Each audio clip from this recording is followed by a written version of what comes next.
السلام عليكم ورحمة الله وبركاته. ازيكم؟ اخباركم ايه؟ يا رب تكونوا بخير دايما يا رب، اللهم امين. النهاردة ان شاء الله بناء على طلبات كتير جدا من المتابعين عايزين يعرفوا نوع بط يقدر ان هو يجي معاهم كده على رمضان وياكلوا منه ان شاء الله ويكبر بسرعة. طبعا ما فيش غير نوع بط واحد بس هو اللي هيقضي معاك المهمة دي، لان خلاص فاضل اقل من شهرين على رمضان. فزي ما انتم شايفين معايا كده انا كنت عامله لكم الفيديو ده من سنة فاتت قبل رمضان بحوالي شهرين. كنت جايبة بط بغالي وصورت معاكم 3 فيديوهات على 3 مراحل عمرية. طبعا اول فيديو كان عمر اسبوع زي ما انتم شايفين كده. انا حبيت اعيد لكم الثلاث فيديوهات على فيديو واحد واجمع لكم كل المعلومات عن البط ده علشان تستفيدوا منه. ولو حابين تجيبوه تقوموا يلا بسرعة تجيبوه دلوقتي حالا. النهاردة بكرة بقى، المهم يكون دلوقتي في الفترة دي علشان يقدر يجي معاكي حوالي 4 كيلو على رمضان. زي ما انتم شايفين ده بط بغالي على عمر اسبوع اهوت. انا كنت شاريه السنة اللي فاتت ب32 جنيه البطة. كنت جايبة 5 بطات. طبعا هو سعره ما اختلفش كتير، يعني هقولك متوسط سعره من 30 جنيه ل 35 جنيه على حسب المكان بقى اللي انت موجودة فيه وعلى حسب المكان اللي انت بتشتريه منه. طبعا بنقدر نميز البط البغالي دوت عن باقي البط بحاجات معينة علشان محدش يقدر يغشك فيه، لانه بيبقى زيه زي البط الفرنساوي او الجعجاعي او البكيمي. هو البكيمي او الجعجاعي او الفرنساوي ده نوع واحد بس برضو بيختلف اسمه من بلد لبلد. البغالي ده يا جماعة بيتميز ان عينه بتبقى حمراء، بقه او منقاره ده بيكون لونه ابيض، وكمان رجله بتكون لونها بيضة. طبعا زي ما انتم شايفين كده اهوت. اول مرحله اتكلمت معاكم فيها كان عمر اسبوع. كده بقى تاني مرحله في عمره كان عمره 26 يوم تقريبا، يعني كان فاضل له 4 ايام ويتم شهر. وحجمه كده بيزداد جدا زي ما انتم شايفين. هو بعد عمر الشهر بيبدأ بقى يزيد بطريقة مش معقولة بسرعة الصاروخ بصراحة. بتلاقي اليوم بتاعه بيفرق جدا في حجمه وفي وزنه. طبعا ما قلتلكوش هو بياكل ايه. هو بياكل عليقة اللي احنا بنأكلها للفراخ البيضة. طبعا العليقة ديت بتبقى عليقة ناهي اللي هي بتبقى اخر مرحلة خالص اللي احنا بنجيبها للفراخ البيضة. بياكلها من عمر اسبوع لحد عمر شهرين متتالية، يعني ورا بعضها كده ما بنغيرهاش خالص. وده اللي بيخلي جسم البط يبقى 4 كيلو في عمر شهرين، واحيانا كمان بيكون 5 كيلو.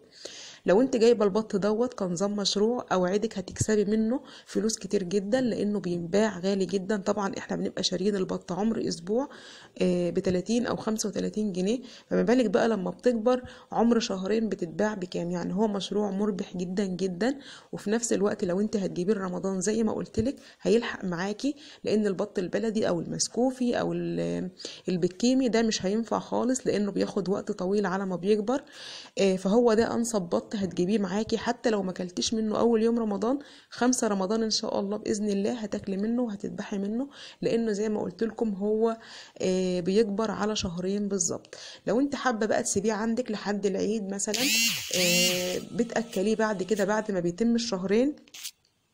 بتاكليه اي حاجه تاني مع العليقه، مثلا تحطي له عيش مدشوش، تحطي له تشيش ذره اصفر مدشوش برضو، او حب برضو عادي مفيش مشكله. بتحطي له رده، بتحطي له سرسه، بتحطي فضلات اكل عندك لو انت حابه بقى يفضل عندك اكتر من الشهرين مثلا.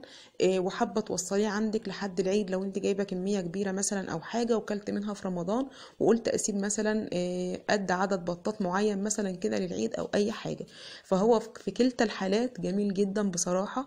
وده احسن نوع بط انا بفضله للتجارة خصوصا، يعني لانه بيجي في وقت بسيط جدا وبتقدري ان انت تنتجي منه مشروع حلو جدا. طيب ايه عيوب البط دوت؟ هو عيبه واحد بس، يعني كله مميزات الحقيقة، لكن العيب بتاعه عيب واحد بس اللي الناس بتشتكي منه. بس الحمد لله ما حصلش عندي دوت. هو قليل ما بيحدث يعني عند اي حد، وهو ان البط دوت بياكل بعضه ازاي؟ ممكن كده تلاقوه بينقر في بعضه يعور جسم بعض، وده طبعا اكيد له علاج. زي ما انتم شايفين كده هوت البط ده كان حجمه كان سنه في الحجم ده شهرين بالظبط. ده كان اخر مرحله انا صورت معاكم فيها السنه اللي فاتت، لما وصل لعمر شهرين. زي ما انتم شايفين كده حجمه بصراحه كان فوق الممتاز. وطبعا بيبقى طري كده وجميل جدا، لانه طبعا صغير في السن، ما كانش عجوز ولا حاجه، وفي نفس الوقت وزن كبير مرضي يشجع اي حد ان احنا نربي كلنا. طبعا ما قلتلكوش على الحل بتاع ان هو بياكل بعضه. في حلين اتنين معانا تقدري تستخدمي اي حل فيهم. اول حاجة ان انت بتقصي المنقار بتاعه، وده الحل المتعارف عليه واللي الناس كلها عارفاه او المشهور يعني. اما في حل تاني بقى اللي هو بيجيب من الاخر، كنا بنعمله هنا زمان، حماتي طبعا كانت بتعمله.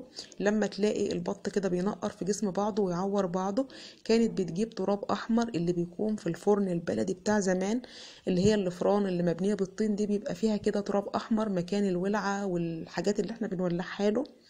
فكانت حماتي بتجيب التراب ده وتعجنه كده بشويه ميه، وتبدا تدهن جسم البط بيها. فبيدرس كده، هو بيعمل نظام تدريس كده يعني. لو انت حاطه ايدك بتحس ان هو خاشن، فيجي بقى البط التاني علشان ياكل جسم البط التاني ده، ما يعرفش ياكله، يحس كده بحاجة خشنة على بقه، فما يقدرش ان هو يعضعض في اخواته خالص. هي دي كانت المعلومات بتاعة البط البغالي. يلا الحقوا بسرعة لو انتوا حابين تجيبوا، هو ده البط اللي هيناسبكم. طبعا انا اسفة جدا ان انا اتأخرت عليكم في الرد. كان مفروض ان انا اول رجب بالظبط اتكلم معاكم في الفيديو دوت واشرح لكم ازاي تربوا البط البغالي، بس ما تقلقوش احنا لسه فيها عادي جدا يعني. ما فرقتش كذا يوم، مش مشكلة، هو زي ما بقول لكم كده بيكبر بسرعة.